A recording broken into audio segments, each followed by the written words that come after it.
Anji class, so welcome you all in lecture number 16, class 11, chapter gravitation. So in last lecture we discussed about satellite, what is satellite and what are the difference between natural satellite and artificial satellite. Then we discussed about low earth orbit, middle earth orbit and geostationary orbit. Okay? And also we discussed about polar orbit, inclined orbit and equatorial orbit, ये सब हमने discuss किया था. तो आज हम बात करते हैं नेक्स्ट. पहले मैं बताऊंगा आपको principle of launching a satellite, ठीक है ना. Principle of launching a satellite, ठीक है ना. एक सैटेलाइट को लॉन्च कैसे किया जाता है. तो बेसिकली एक लॉन्च पैड होता है, ये हमारा सपोज अर्थ है, suppose this is our earth, और उसके ऊपर ये क्या होगा, हमारा एक लॉन्च पैड होगा अर्थ सरफेस के ऊपर. यहाँ से हम हॉरिजॉन्टली किसी भी सैटेलाइट को प्रोजेक्ट करेंगे इस तरीके से, इस डायरेक्शन में, ठीक है ना. तो मान लीजिए हमने प्रोजेक्ट किया v1 वेलोसिटी से और वो ग्रेविटी फोर्स की वजह से यहाँ आ गया, ठीक है ना. इस बार फिर से प्रोजेक्ट करेंगे पर वेलोसिटी कितनी होगी, v2, पहले से ज्यादा, ठीक है ना. अब वो थोड़ी दूर जाके गिर गया. अब हमने और ज्यादा वेलोसिटी दे दी, तो अब उसके बाद क्या होगा, वो एक सर्कुलर ऑर्बिट में रिवॉल्व करना शुरू कर देगा. यानी क्या, एक मिनिमम वेलोसिटी हमने अपनी सैटेलाइट को देनी है हॉरिजॉन्टल डायरेक्शन में, जिससे क्या होगा, वो अर्थ के चारों तरफ एक प्री डिफाइंड जिस ऑर्बिट में हम उसको डालना चाहते हैं उस ऑर्बिट में जाके वो circularly around the earth revolve करना शुरू कर दे. पहले v1 वेलोसिटी दी तो मान लेते हैं x पॉइंट पर आके गिर गया वो ड्यू टू ग्रेविटी इफेक्ट, यानी इस वक्त उसकी वेलोसिटी सफिशिएंट नहीं है, ठीक है ना. जब v2 वेलोसिटी दी तो सपोज y पॉइंट पर आकर गिर गया अर्थ सरफेस पे, फिर से ग्रेविटी इफेक्ट की वजह से, यानी इस बार भी जो हमने velocity that is not sufficient, जो दी हमने वेलोसिटी वो सफिशिएंट नहीं है. इसके बाद हमने अब इसको v3 वेलोसिटी दी, ठीक है ना. और v3 वेलोसिटी से क्या हो गया, ये अर्थ से बाहर आके एक पर्टिकुलर ऑर्बिट, अर्थ से बाहर तो एक पर्टिकुलर ऑर्बिट में अर्थ सरफेस के अर्थ के सराउंडिंग, जैसे मान लो ये हाइट आपकी 2000 किलोमीटर है या 1000 किलोमीटर है या 200 किलोमीटर है, जिस भी ऑर्बिट में हम उस सैटेलाइट को रिवॉल्व कराना चाहते हैं उस हाइट पर जाकर वो एक सर्कुलर पाथ में वो सैटेलाइट रिवॉल्व करना शुरू कर देती है, ठीक है. तो ये तो रहेगा हमारा प्रिंसिपल ऑफ लॉन्चिंग. तो इसमें इस प्रिंसिपल से एक नई टर्म समझ में आई हमें कि हमने अपनी सैटेलाइट को एक हॉरिजॉन्टल वेलोसिटी देनी है, ठीक है ना, जिससे वो एक पर्टिकुलर ऑर्बिट में रिवॉल्व करना शुरू कर दे. तो उस वेलोसिटी को हमने नाम दे दिया ऑर्बिटल वेलोसिटी. क्या नाम दे दिया, ऑर्बिटल वेलोसिटी. ये क्या होगा, ये वो मिनिमम वेलोसिटी है जिसकी वजह से कोई भी सैटेलाइट एक पर्टिकुलर ऑर्बिट में जाकर रिवॉल्व करना शुरू कर दे, ठीक है ना. द मिनिमम वेलोसिटी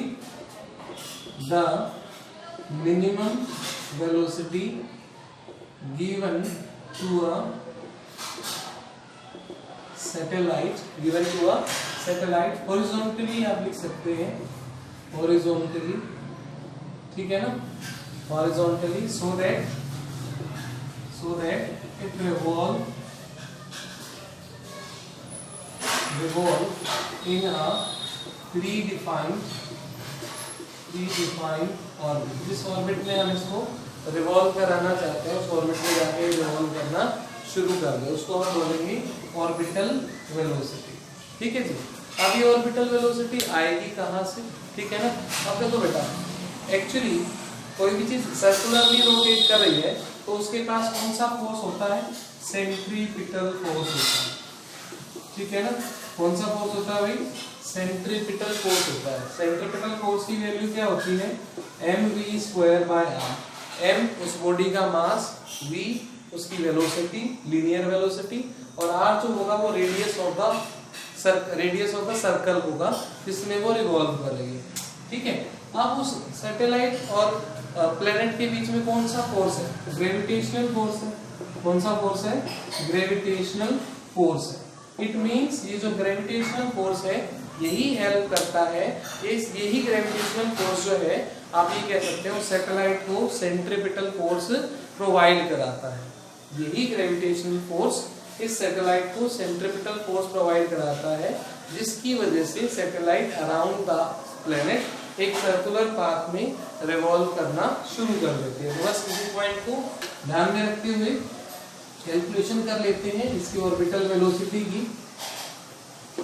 ठीक है, देखिए तो ग्रेविटेशनल फोर्स कितना रहेगा, Gmm by r plus h square. मैंने r प्लस एच क्यों लिखा बेटा, ये r है और ये वो ऑर्बिट है। ठीक है ना, तो सर्कुलर पाथ कौन सा, ये डॉटेड लाइन वाला सर्कुलर पाथ है और रेडियस कौन सी, ये कंप्लीट रेडियस।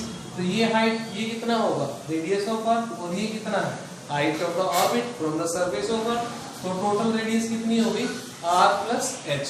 ठीक है, तो ये तो हो गया हमारे पास ग्रेविटेशनल फोर्स। और सेंट्रीपिटल फोर्स कितना है भाई, ये सेंट्रीपिटल फोर्स है mv स्क्वायर बाय r। ठीक है, तो इसको सॉल्व करेंगे तो देखो एक m ये कैंसिल हो गया, यहाँ से एक ये पावर कैंसिल हो जाएगी, तो आपके पास v स्क्वायर किसके बराबर आएगा, v स्क्वायर आएगा gm bye r plus h। तो v की वैल्यू हो गई आपके पास gm bye r under the root r, मैंने क्या लिखा है यहाँ पे कैपिटल R प्लस h लिख दिया। ठीक है ना, तो ये हमारे पास ऑर्बिटल वेलोसिटी की वैल्यू आ गई। ठीक है ना, अब यहाँ से बड़ी इंपॉर्टेंट बात पता लगी बेटा कि जो ऑर्बिटल वेलोसिटी है वो उस सैटेलाइट के मास पे तो डिपेंड करती ही नहीं। जो ऑर्बिटल वेलोसिटी है VO से मैं इसको रिप्रेजेंट कर देता हूँ, ये ऑर्बिटल वेलोसिटी सैटेलाइट के मास पे तो डिपेंड करती ही नहीं। ये किसके मास पे डिपेंड करती है, मास ऑफ प्लेनेट पे या रेडियस ऑफ द ऑर्बिट पे, दो ही चीजों पे डिपेंड करती है। ये तो यूनिवर्सल कांस्टेंट है ही बेटा। ठीक है ना, तो orbital velocity independent of mass of satellite. ठीक है, आप इसको ऐसे भी लिख सकते हैं VO is equal to GR square by R plus H। ठीक है ना, ये कैसे आ गया, GR स्क्वायर कैसे आ गया भाई, देखो आपको पता होगा एक्सेलरेशन ड्यू टू ग्रेविटी का फॉर्मूला है ये G is equal to GM bye R square. तो GM की वैल्यू क्या लिख दी मैंने, GR स्क्वायर लिख दी। ठीक है, तो ऐसे भी इसको लिखा जा सकता है। एक स्पेशल केस बना रहा हूं मैं यहाँ पे, स्पेशल केस बना रहा हूँ, स्पेशल केस क्या कि if R plus H is nearly equal to R, if R plus H is nearly equal to R, यानी वो ऑर्बिट जिसमें हमारी सैटेलाइट रिवॉल्व कर रही है वो ऑर्बिट अर्थ सरफेस के बहुत ही नजदीक है। ठीक है ना, यानी H जो है H is very very small, H क्या है, बहुत छोटा।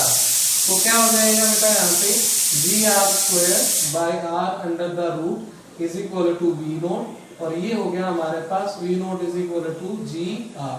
ठीक है ना, ये root of GR, sorry root of GR, इसकी वैल्यू पुट करोगे तो ये लगभग 7.2 समथिंग आता है।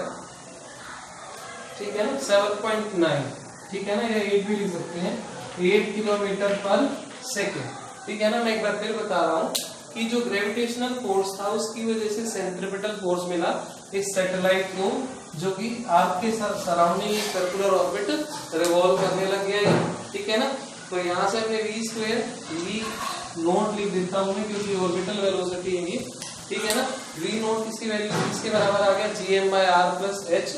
ठीक है, तो V नोट क्या हो गया आपका root of GM bye R, यहाँ पर स्मॉल r क्या है, R प्लस H है। ये R प्लस H क्यों लिखा बेटा, क्योंकि देखो मैंने आपको पहले बोला था mv स्क्वायर बाय R, ये R क्या था, R था हमारा रेडियस ऑफ ऑर्बिट। ठीक है ना, तो रेडियस ऑफ ऑर्बिट कितना होगा, ये देखो ये रेडियस, ये वाला रेडियस है यहाँ पे। ठीक है ना, लेकिन ये क्या है, रेडियस ऑफ अर्थ, और ये क्या है, हाइट ऑफ द ऑर्बिट। तो इन टोटल को इन दोनों का सम कर दिया, R प्लस H आ गया। ठीक है ना, अब यहाँ से ये फॉर्मूला हमने यूज किया G is equal to GM bye R square, और फिर हमने वैल्यू इसको इस इक्वेशन वैसे लिख दिया V naught is equal to GR square by R plus H। फिर एक स्पेशल केस है ये कि अगर वो सैटेलाइट जो कि हमारे अर्थ के सर्कल रिवॉल्व कर रही है वो ज्यादा दूर नहीं है। ठीक है ना, मतलब ये मान के चलो कि 5-10 किलोमीटर की रेंज में है, तो उसको रिवॉल्व, उसको जो ऑर्बिटल वेलोसिटी हमें देनी पड़ेगी वो कितनी देनी पड़ेगी, 8 किलोमीटर पर सेकेंड। कितनी देनी पड़ेगी, 8 किलोमीटर पर सेकेंड। ठीक है, चलो तो नेक्स्ट कैलकुलेशन करते हैं time period of a satellite. इसका टाइम पीरियड निकालते हैं। देखिए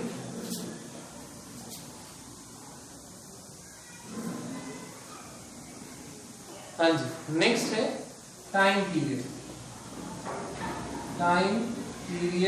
ऑफ सैटेलाइट,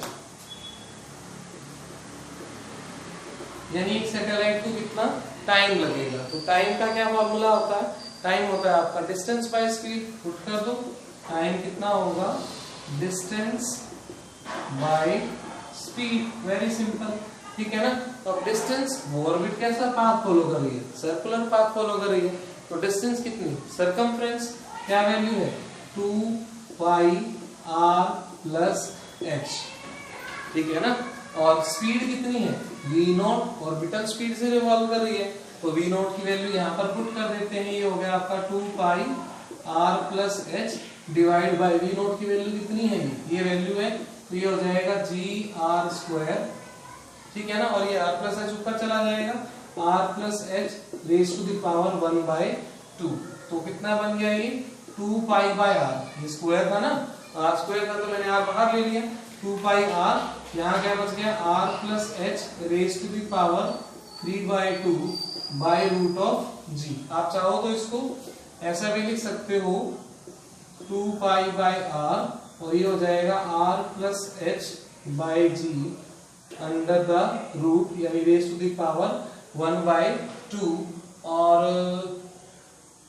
या इसको आप इसकी क्यूब लिख दो यहाँ पे, ये ठीक रहेगा, या मैं इसको फिर से लिख देता हूँ, ठीक है ना, क्योंकि एक ही टर्म के ऊपर दो पावर हो तो मल्टीप्लाई हो जाती है, ये मैथमेटिक्स है छोटा सा, r प्लस एच की पावर 3 बाई जी, और इस पूरे के ऊपर रूट लगा देते हैं, ये लो, ठीक है।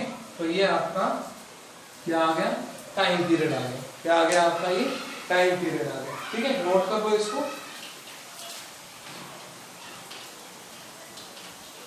हो गया। चलो तो मैं इसको लिख देता हूँ एक साथ, या लास्ट में आपको दिखा देंगे, ठीक है। तो ये तो हो गई हमारी ऑर्बिटल वेलोसिटी, और टाइम पीरियड हो गया हमारे पास 2 पाई बाय r और r plus H cube by g under the root, ये हमारे पास टाइम पीरियड हो गया। नेक्स्ट मैं आपको बता रहा हूँ हाइट ऑफ द सैटेलाइट, ठीक है, हाइट ऑफ सैटेलाइट, यानी किस पर्टिकुलर हाइट पर वो लॉन्च कर ऑर्बिट में रिवॉल्व कर रही है, ठीक है। हाइट ऑफ सैटेलाइट, तो हाइट के लिए इसी इक्वेशन का यूज कर लेंगे, सिंपल मैथमेटिक्स लगाएंगे, देखो T is equal to 2 pi by r under root r plus H cube by G, ठीक है ना। अब हमने स्क्वायर कर दिया both side, square both side, ठीक है। स्क्वायर बोथ साइड करेंगे तो ये हो जाएगा आपका p स्क्वायर, और ये हो जाएगा 4 pi square by r square, और ये हो गया r plus H cube by G, ठीक है। क्रॉस मल्टीप्लाई, तो h निकालना है, हाइट निकालनी है, क्रॉस मल्टीप्लाई में हो गया t square r square g by 4 pi square is equal to r plus H cube, ठीक है। आप क्या लेंगे, taking cube root both side, ठीक है ना, यानी दोनों तरफ हमने पावर कितनी ले ली, 1/3 ले ली, तो ये क्या हो जाएगा, देखो ये हो जाएगा p square r square g by 4 pi square raise to the power 1/3 minus r is equal to h, ये हो गई हमारे पास हाइट ऑफ द सैटेलाइट, ठीक है ना, height of the orbit from the surface of earth, ठीक है ना। देखो यहाँ पर r प्लस एच का क्यूब रूट, यानी इसकी पावर में यहाँ पर 1/3 लूंगा, इंटू 1/3 करूंगा, तो 3 से 3 कैंसिल हो जाएगा, 1 बचेगा ना बेटा, r प्लस एच की पावर 1, यानी r प्लस h निकालना है, r को इधर ले माइनस हो जाएगा, तो ये आ गया t square r square g by 4 pi square raise to the power 1/3 minus r is equal to h, तो ये हो गई हमारे पास height of the orbit which is और रिवॉल्विंग अराउंड द अर्थ, ठीक है ना। इसको नोट करो, ठीक है, कर लिया नोट इसको, ठीक है। चलो तो फिर आज के लेक्चर में इतना ही करते हैं, नेक्स्ट लेक्चर में फिर आगे इसको डिस्कस करेंगे, एक रिलेशन बताऊंगा आपको, relation between escape velocity and orbital velocity, और फिर एक आधा टॉपिक और जो रह गया इस यूनिट का वो डिस्कस करेंगे। ठीक है, थैंक यू सो मच।